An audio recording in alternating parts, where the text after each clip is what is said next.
ദൈവം എന്തിന് നമ്മെ വിളിച്ചു? എഫേസ്യ ലേഖനം 1-4 തൻ്റെ സന്നിധിയിൽ നാം വിശുദ്ധരും നിഷ്കളങ്കരും ആകേണ്ടതിനെ അവൻ നമ്മെ ലോകസ്ഥാപനത്തിന് മുമ്പേ നമ്മെ അവനിൽ തിരഞ്ഞെടുത്തു.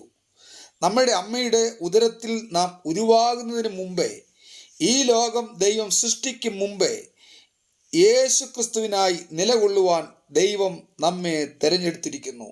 റോമാലേഖനം 8:30 മുൻ നിയമിച്ചവരെ വിളിച്ചും വിളിച്ചവരെ നീതീകരിച്ചും നീതീകരിച്ചവരെ തേജസ്കരിച്ചുമിരിക്കുന്നു എന്ന് നാം വായിക്കുന്നു. എന്നെയും നിങ്ങളെയും ദൈവം തിരഞ്ഞെടുത്തതിൻ്റെ ഉദ്ദേശം നാം തിരിച്ചറിയണം. കേവലം അന്യഭാഷ പറയാനോ പ്രവചിക്കാനോ വലിയ ശുശ്രൂഷകൾ ചെയ്യാനോ അല്ല നമ്മെ ദൈവം തിരഞ്ഞെടുത്തത്. അത് വേണ്ടെന്നല്ല പറഞ്ഞത്, മറിച്ച് നാം ആയുഷ്കാലം മുഴുവൻ ദൈവത്തിൻ്റെ സന്നിധിയിൽ വിശുദ്ധരായും നിഷ്കളങ്കരായും നിൽക്കാനാണ് നമ്മെ തിരഞ്ഞെടുത്തത്.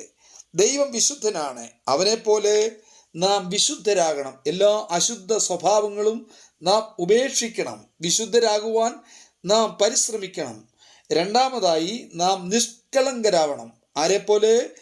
ഇയ്യോബിനെ പോലെ നമ്മുടെ വക്ര സ്വഭാവ രീതികൾ ഉപേക്ഷിക്കണം. എല്ലാ വ്യാജഭാവവും ഉപേക്ഷിക്കണം. ദൈവസന്നിധിയിൽ നാം നിഷ്കളങ്കരാവണം.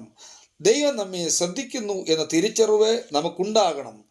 നമ്മെ യേശുക്രിസ്തു തൻ്റെ രക്തം നൽകി, തൻ്റെ ജീവൻ നൽകി തിരഞ്ഞെടുത്തതിൻ്റെ മാഹാത്മ്യം മനസ്സിലാക്കി ക്രിസ്തുവിനായി ജീവിതം സമർപ്പിച്ച് നമുക്ക് മുന്നേറാം. അതിനായി പരിശുദ്ധാത്മാവ് നമ്മെ പ്രാപ്തരാക്കട്ടെ.